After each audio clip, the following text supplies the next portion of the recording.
ଆଜି କୋରେଇ ନିର୍ବାଚନ ମଣ୍ଡଳୀର ଅନ୍ଧାରୀ ପଞ୍ଚାୟତର ବିଭିନ୍ନ ଗ୍ରାମରୁ ବିଜୁ ଜନତା ଦଳ ଏବଂ ଭାରତୀୟ ଜାତୀୟ କଂଗ୍ରେସର ଅନେକ ଜଣ ନେତୃମଣ୍ଡଳୀ ଏବଂ ସେମାନଙ୍କର ସାଧାରଣ କର୍ମକର୍ତ୍ତା ସେ ଦଳ ତ୍ୟାଗ କରି ଭାରତୀୟ ଜନତା ପାର୍ଟିରେ ସାମିଲ ହୋଇଛନ୍ତି। ସେମାନେ କୋରେଇର ବିକାଶ ଧାରା ତଥା ଯଶସ୍ୱୀ ପ୍ରଧାନମନ୍ତ୍ରୀ ନରେନ୍ଦ୍ର ମୋଦି ମୋର ବିଶ୍ୱାସ ଯେ ଆଗାମୀ ଦିନରେ ଅନ୍ଧାରୀ ପଞ୍ଚାୟତରେ ସେମାନଙ୍କର ଯୋଗଦାନ ଆମର ପାର୍ଟିକୁ ଅଧିକ ସୁଦୃଢ଼ କରିବ ଏବଂ ଅନ୍ଧାରୀର ବିକାଶର ଧାରା ଆହୁରି ତ୍ୱରାନ୍ୱିତ ହେବ।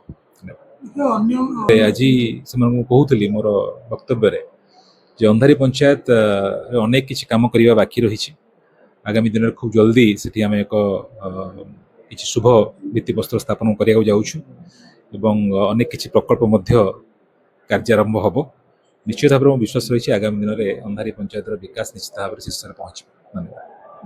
ରାଉତ କୋରେଇ ବ୍ଲକ ଅନ୍ଧାରୀ ପଞ୍ଚାୟତ କୋରାଉଣ୍ଡି ଗ୍ରାମ ଓ ଅନ୍ଧାରୀ ପଞ୍ଚାୟତ ସହିତ ଆମ ଚାରିପାଖରେ ଯେତେ ପଞ୍ଚାୟତ ଅଛି ଦୀର୍ଘ 25 ବର୍ଷ ଧରି କୌଣସି ଉନ୍ନତ ହେଇନି, ଗୋଟେ ଶିକ୍ଷାର ବିକାଶ ବି ହେଇନି। ଆଉ ତ କୋଉ କଥା ଆମେ ଛାଡ଼ ସେ କଥା ନାହିଁ, ଗୋଟେ ଶିକ୍ଷାର ବିକାଶ ନାହିଁ, କିଛି ନାହିଁ। ଏବେ ଆମର ଯୋଉ ମାନ୍ୟବର କୋରେଇର ପ୍ରିୟ ବିଧାୟକ ଆକାଶ ଦାସ ନାୟକ ଆସିଛନ୍ତି, ସେ ଲୋକମାନଙ୍କ ସହିତ ମିଶୁଛନ୍ତି, ଲୋକମାନଙ୍କର ଦୁଃଖ ସୁଖ କଥା ଶୁଣୁଛନ୍ତି ଏବଂ ତାଙ୍କର ଅଭାବ ଅସୁବିଧା ସଙ୍ଗେ ସଙ୍ଗେ ସେ ତାକୁ ସର୍ଟ ଆଉଟ୍ କରୁଛନ୍ତି। ତେଣୁ ତାଙ୍କରି ଗୁଣ ଏବଂ ତାଙ୍କରି ଧର୍ମ, ତାଙ୍କର ସଦିଚ୍ଛା, ତାଙ୍କର ସହାନୁଭୂତିରେ ଅନୁପ୍ରାଣିତ ହୋଇ ଆଜି ଅନ୍ଧାରୀ ପଞ୍ଚାୟତରୁ ପ୍ରାୟ 200 ଲୋକ ବିଜେଡି ଏବଂ କଂଗ୍ରେସ ଦଳ ତ୍ୟାଗ କରି ଆଜି ବିଜେପିରେ ସାମିଲ ହୋଇଛନ୍ତି। ତେଣୁ ସେଇ ଲୋକମାନଙ୍କୁ ଆଜି ଆମେ ଧନ୍ୟବାଦ ଦଉଛୁ ଆମ ବିଜେପି ଦଳ ତରଫରୁ। नमस्कार, मैं अंधारी पंचायत रु आसी चढ़ईपटिया ग्राम आम गाँव विकास आम एमएलए आकाश दास नायक भेट करने को आसीलु। आम दुख सुख सेयार कलु। सार सब कथा बुझापी कहते मस 2 मास भर सब लेडीज आसलु 30-40 जन आउ जेन्ट्स आसते 20 जन। पार्टी तो सब आड़े चेंज होुआड़े उन्नति होची सियाड़े लोक जाउछन। आम आकाश दास नायक तो बीजेडी रे थिले ना, से भी बीजेपी के आसिला, आमे भी बीजेपी के आसिलु।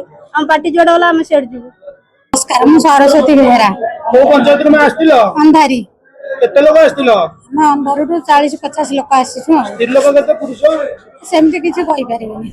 अच्छा, कोन आज कोड आस्तिलो मा? आज आसीदिलु हम कोरेई ब्लॉक रो विधायक को देखा करी तांका दल रे मिसिया में बीजेडी सारी बीजेपी रे मिसिया में हम विधायक कहते से माने जो कार्य बीजेडी करि पारु नतला से हमको करिकि हम लोक मानकर सहाय्य करि परिबे, कारण से आसीबा पर हम समस्या समाधान करिवे बोली मो कथा रे हम मु अंधारी पंचायत रो भारतीय जनता पार्टी रो सभापति प्रार्थी प्रताप कुमार राउतराय कहूँ।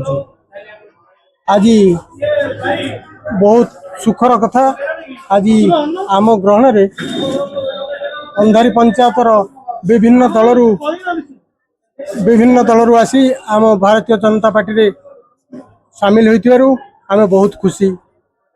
आमर माननीय प्रधानमंत्री श्रीयुक्त नरेंद्र मोदी एवं आमर विधायक आकाश दास नायक